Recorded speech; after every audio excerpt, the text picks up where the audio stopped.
What is up, everyone, and welcome back to the second episode of the Social Interaction Show. I am your host, Erik Reyes, and man, I am sick. I am physically ill. I have been sick for the past couple days now, and you know what? I always get sick when there's a virus coming out on TV, like the Ebola or the coronavirus, and you know what? I'm not about that shit, because here's the deal with that. I think I'm a hypochondriac, right? So that means that I think that everything that could ever be wrong with anyone is wrong with me. All the time. All the time. So when I get sick and then I see on the TV and then everybody's posting about the coronavirus, I'm like, well, shit. I'm down for the count. I am going down, and this is how I'm going to be taken out. You know? I just think that they just need to, at this point, they need to start, combining these viruses and make it like the coronabola virus or something like that, because they are just coming out with new viruses all the time, and they always come from some other country that's not here. And I just think that they're just looking for things to blame on other countries instead of saying that this shit started here in America. Because think about it, guys. How many sicknesses has the U.S. actually taken credit for? Every time you hear some shit coming out nowadays, it's like, oh, it's from here, it's from there. But it's never from fucking here in the USA, like we're just perfect or something like that. Like, I'm not buying it, okay?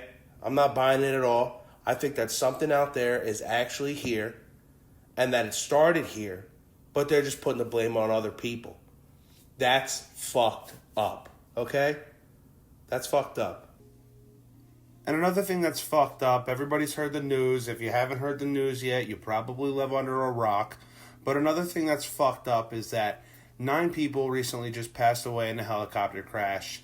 Everybody's heard about it across the nation. Kobe Bryant, his daughter Gianna, passed away along with 7 other people.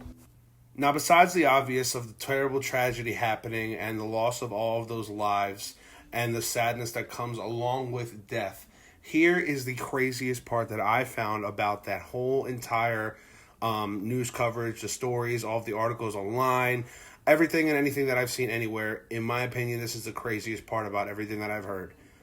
These poor families heard about the tragedy through news stories, rather than having a coroner or a police officer or somebody else come to their home, letting them know of the awful accident that happened. That is unbelievable. I think that there's a line that was fucking crossed, and it was crossed in a big way. Like, for there to be news coverage before a family finds out about the death, the immediate family of the person, no matter who's on the plane. Like, I understand that Kobe Bryant is one of the best, most legendary NBA players of all time. But hear me out. Nobody deserves to hear of a family member's passing through a news article rather than in person first. You need to give people time to grieve. Like, there's a whole process that comes along with grieving, and you need to respect people's space and let them grieve before, giving some type of media news coverage and outlet a story like that. It's fucking crazy to me. The fact how social media is so big and it's so widespread throughout everything that everybody in the nation heard about it before the family did. To me, it blew my mind that's how quick social media actually works. As soon as you post something that attracts somebody's attention, and then they share it with somebody else, and then that person shares it, and then that person shares it, and then that shit goes viral, dude, it's game over from there. Everybody has heard about it. But that brings me to another point, though. When I first heard the news about Kobe Bryant and his tragic passing, I thought it was a hoax. I thought it was fake news, dude. Like, I did not believe it, because that's the other thing with social media is you cannot believe everything that you see on social media. I, for one, can go about right now on the record saying that I post more on social media. I post more of my successes on social media than my failures. And believe me, there are a shit ton of failures. But I like to highlight my successes. And that's what a lot of people do. They'll dress up for the camera. They'll take a vacation and take billions of pictures. And they'll edit the shit out of those pictures. Or somebody will only post, hey, I just got this gig. I just got this gig. I just got this promotion. Look at my new fucking car. Look at this. Look at that. And you're like, oh, man, everybody out here is doing so damn well right now. What the hell am I doing wrong? You're not doing anything wrong, first of all. Everybody else is just fucking putting on a damn good show. And that's the truth. Because here's the reality. In my situation, I'm an actor. I get 1,000 no's before I get one yes. But I'm going to post about that yes, and everybody's going to see it, like it, and they're going to be like, damn, Erik's doing his fucking thing out here. And I am grinding hard. Don't take that away from me. But I never post when I don't get an acting gig. I didn't post, damn, I didn't get the part. Like, you know what I mean? I'm always posting my successes, and that's what other people do. But they take that shit up a notch. I'm keeping it real with you guys. I'm keeping it 100. Like, this is the reality. Social media is a blessing and a curse at the same time. Because in a way, social media, at least for my career and what I'm doing, and actually for a lot of careers out there nowadays, all of these places have marketing teams, and they're all using social media now as a branch to promote their businesses. So social media is overtaking everything. Everything. But not all of it's real. So I think it's important to be able to point out what's the real shit and what's the bullshit. You understand? Because if you see somebody's Instagram and it's like, oh, I'm here, I'm there, I'm here, I'm there, but they're not posting about how they had to work 60 hours a week to buy that plane ticket to go to Aruba, to go enjoy their time, come back and be behind on their bills and, you know, getting their car repoed or whatever the hell the case may be. Like, nobody is ever sharing their hard times, their hardships, their struggles. Everybody always wants to share the success to make it seem like they're doing better than the next guy. But in reality, if we all just take a step back, you know, some of us may be doing good, but we weren't always doing that good. So I think it's important to humble yourself and think about that shit when you're posting on social media and try and keep it real. Try and keep it authentic, you know, because authenticity is so rare in today's society. It's so hard to tell who's being a real person, who's not, who's just hanging around in your corner because they think that you're going to be successful. You know, it's those people that are right next to you, helping you through those hard times, pushing you to get to your next level, to the best that you can be. Those are the people that you want in your corner. And also, like, can we fucking stop with the catfish bullshit? Why the fuck am I getting requests every other day from a person who is clearly a catfish? You have one mutual friend with me. You only have 3 friends total. You have 1 profile picture, but it's repeated 7 times to make it look like you have 7 profile pictures. And you're always going to message me some shit like, hey, thanks for the ad. Thanks for this. Thanks for that. And you know what's funny? I do it out of pleasure. I do it because I think it's funny, and I add these people because I know that they all say the same shit. And then I just, you know, I let them say what they want to say. I let them, you know, talk out their spiel, whatever they want to say. Thanks for the ad. What are you doing today? Can we talk?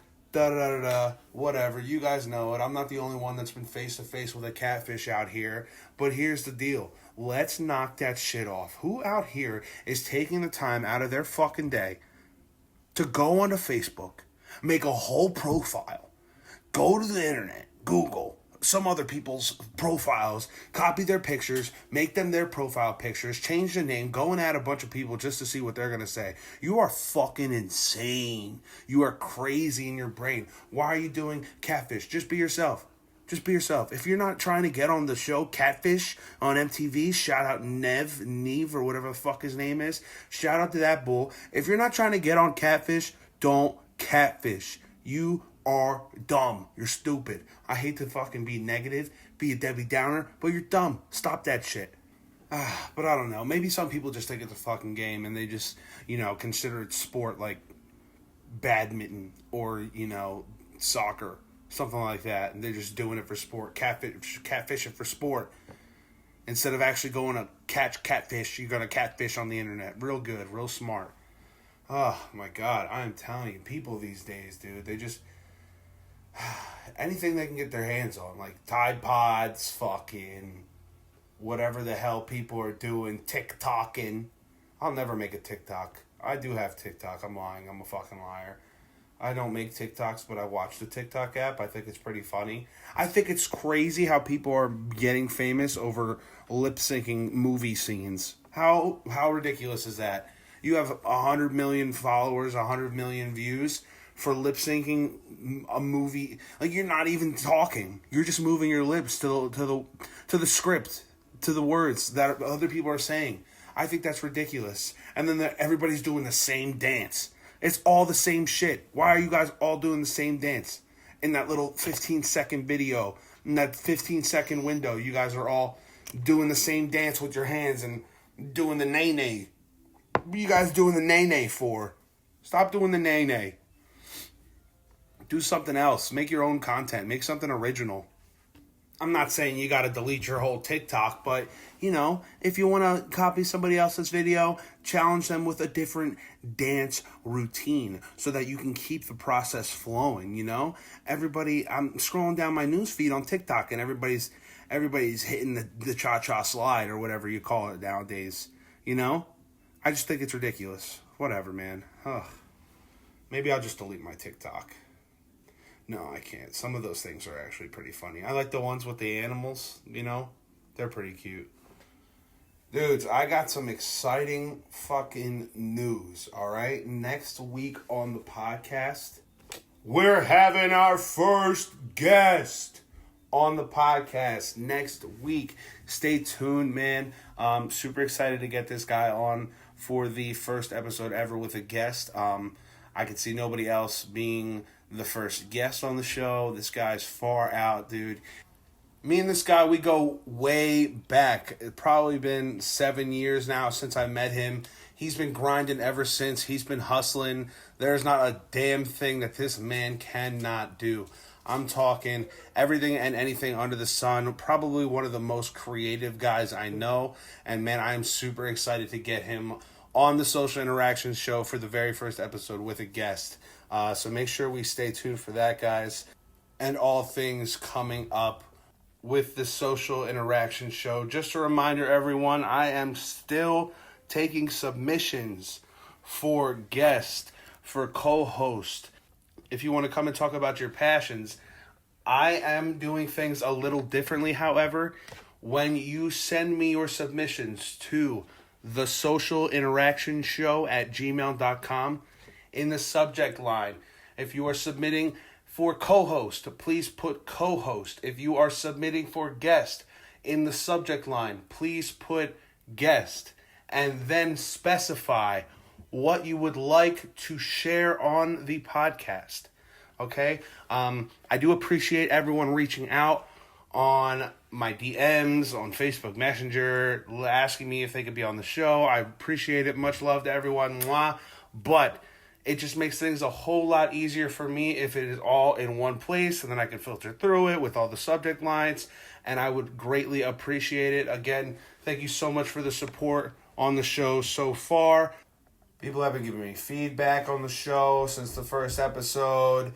People have been letting me know what they want to see. A lot of people have been asking for more comedy, and there will be more comedy. I'm going to be sharing stories on the podcast, things that happen to me in my everyday life that may not be ordinary for regular people.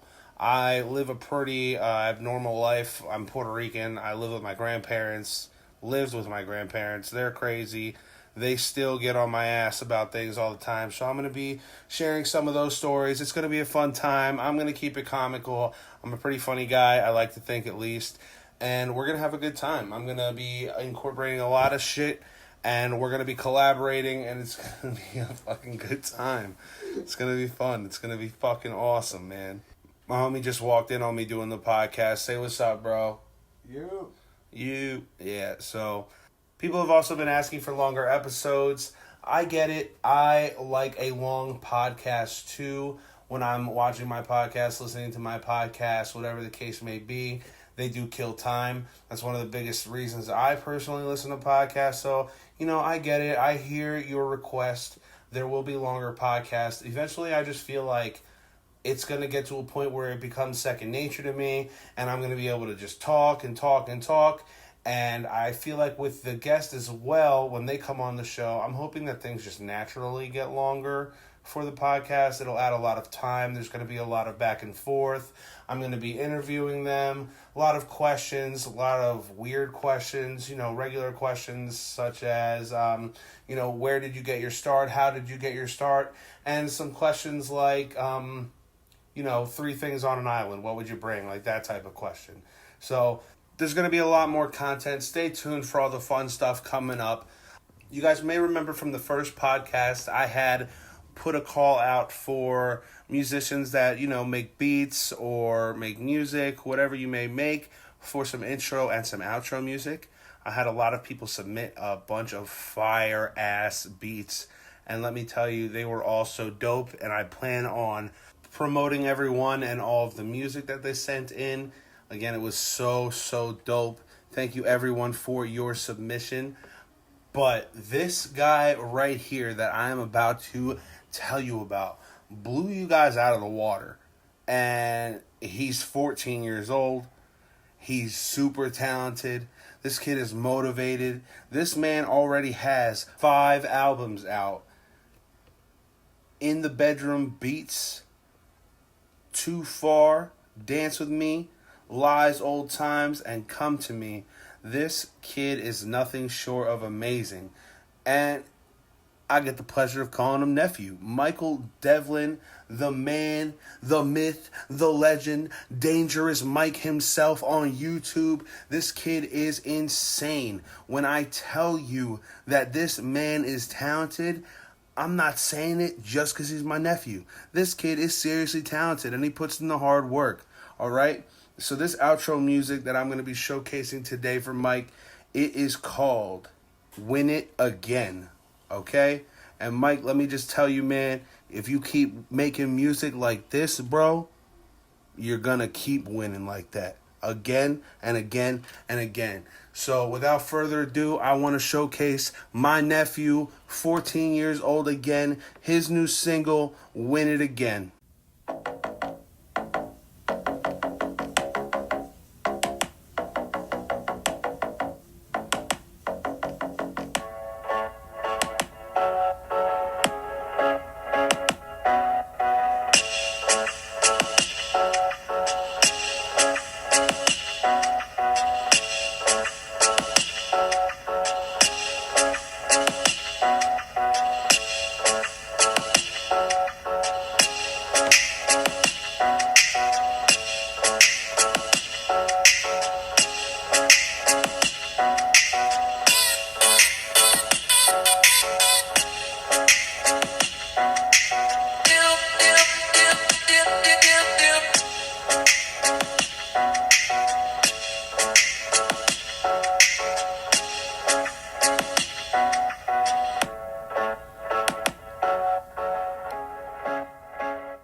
Is the kid sick or what?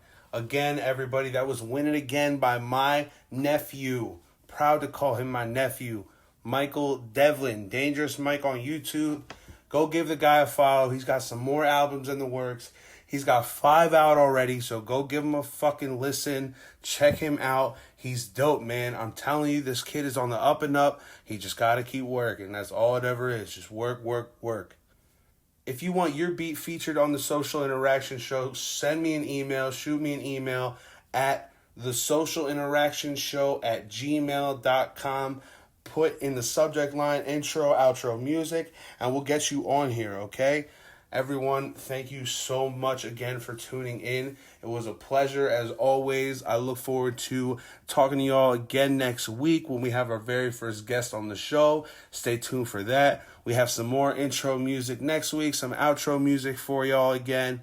Everybody make sure y'all go follow at The Social Interaction Show on Instagram. Follow me, your host, at the Erik Reyes on Instagram. And everybody, again, thank you so much. It's a blessing. Love you all very much. Thank you. Peace out.